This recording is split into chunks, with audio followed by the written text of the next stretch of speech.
Good Monday afternoon. I'm Emily Matson. Thanks for choosing 12 News at 12:30. A child is hospitalized after he was shot in a drive-by shooting overnight. It happened as the child stood outside just before midnight.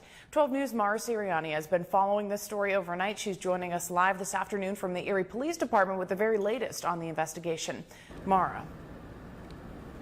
Hi, Emily. Well, as of this afternoon, police only have the boy's side of the story. He told them he was walking with his 17-year-old brother and some friends when someone fired about 4 or 5 shots in their direction. Now, it happened around 11:30 last night on the corner of East 25th and Wallace Streets on Erie's east side. The boy told police he was taking a walk with his brother and some friends when someone in a passing car fired the shots. One of the bullets hit the boy in the arm. Police say he then walked home before his mother brought him to the hospital. He's since been treated and released. Police found shell casings in the area, and they say the vehicle involved is a tan sedan. No suspects in custody at this time, though. As for the city curfew and why a 12-year-old boy being out was out so close to midnight, Police Chief Randy Bowers says there is no violation there. During the school year, they have to be in by 10 p.m. But on weekends and during summer vacation, they're not in violation until after midnight. So this was a half hour before curfew.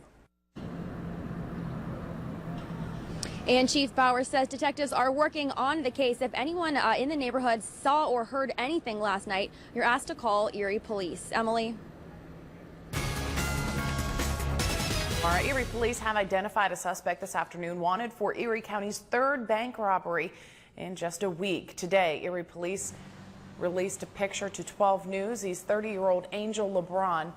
He's described as a Hispanic male, 5 feet 7 inches tall, weighing about 150 pounds. There he is there. He's wanted in connection to Friday's robbery at the Erie Federal Credit Union on Buffalo Road. According to police, LeBron held up the credit union around 5 o'clock Friday evening. He reportedly had a gun during that robbery attempt. Police have located a blue Mercury Grand Marquis that was seen leaving the scene of that credit union robbery. They found it about 6 blocks away from the robbery. If you have any information, you're asked to call Erie Police. An Erie man is facing charges this afternoon after a weekend standoff with police. This all started with a call for a domestic dispute around 6 o'clock Saturday night. Happened at a home near East 41st and Fargo Streets. That's in the city of Erie. Police were told that the man involved, 21-year-old James Bigley, was armed. Erie police and the SWAT team surrounded the home and blocked off the area as they tried to make the arrest. Eventually, they've had found out that he'd left the area before officers got there. They ended up arresting Bigley Sunday morning. He's now facing charges of domestic abuse. He's in the Erie County Prison this afternoon with his bond set at $100,000. The search for a cause continues this afternoon after a weekend fire at a vacant scrap iron warehouse in the city. It happened around 5 o'clock Saturday afternoon at the former Max Silver & Sons facility at 15th and Myrtle Streets. When crews got there, they found smoke and flames pouring out of the building. It took about 15 minutes to get it under control. Fortunately, nobody was hurt. State police are investigating the area's 2nd deadly motorcycle crash over the Roar on the Shore weekend. This one happened on Interstate 90 between the Albion and Cherry Hill exits in western Erie County. Happened around 10:30 Sunday morning. Police say 55-year-old Michael Bradley of Akron, New York, lost control of his Harley and crashed. Investigators say he only suffered minor injuries in the crash, but his wife, 42-year-old Wendy Bradley, who was a passenger on the bike, was pronounced dead at the scene. No word from police on why the crash happened. Troopers say they were both wearing their helmets. That's the 3rd reported motorcycle accident in our area over the Roar on the Shore weekend. 2 of them, unfortunately, were fatal. 66-year-old William Stabling, Sr. of Erie, died after an accident Thursday night at East 38th and Lake Pleasant Road in Erie. In that accident, Erie police say a car turned into the path of the motorcycle. I mean, it's sad. People need to watch out. People know that it's Roar on the Shore.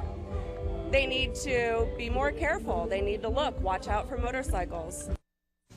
Organizers of the 8th annual Roar on the Shore estimate the event brought more than 100,000 people to the area. It wrapped up Sunday with the annual Blessing of the Bikes video you're seeing here. It happened at the Presque Isle Downs Inn Casino.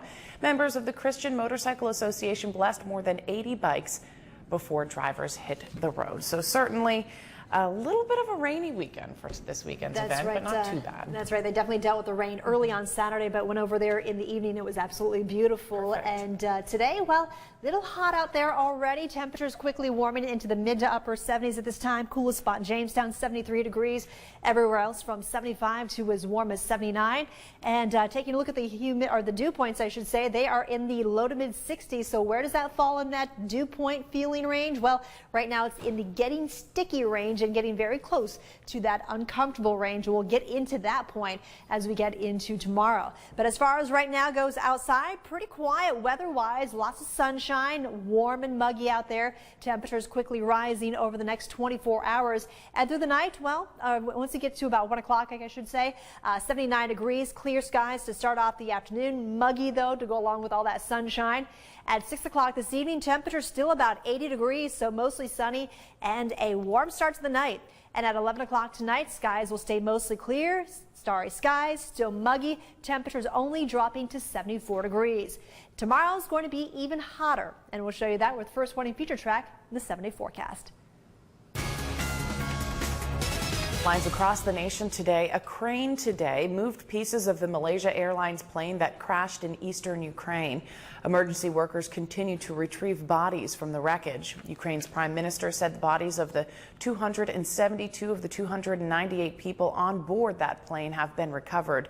The UN Security Council is expected to vote today on an Australian proposed resolution demanding international access to the site and a ceasefire around the area. Ukraine's prime minister also reiterated today that those responsible for the plane crash would be held accountable. Malaysia Airlines flight MH17 was on its way from Amsterdam to Kuala Lumpur when it went down. At this point, it's still unclear on exactly what caused the plane to go down or who might be responsible. Another violent weekend in Chicago. 4 people died, including this 11-year-old girl who was shot by a stray bullet. Shemaya Adams was at a sleepover with 6 other children Friday night when a bullet came through a bedroom window. She was struck in the head and taken to the hospital in critical condition, where she died early Saturday. Shemaya Adams is the second child shot in the neighborhood on Friday. 18 other people were shot in Chicago that night.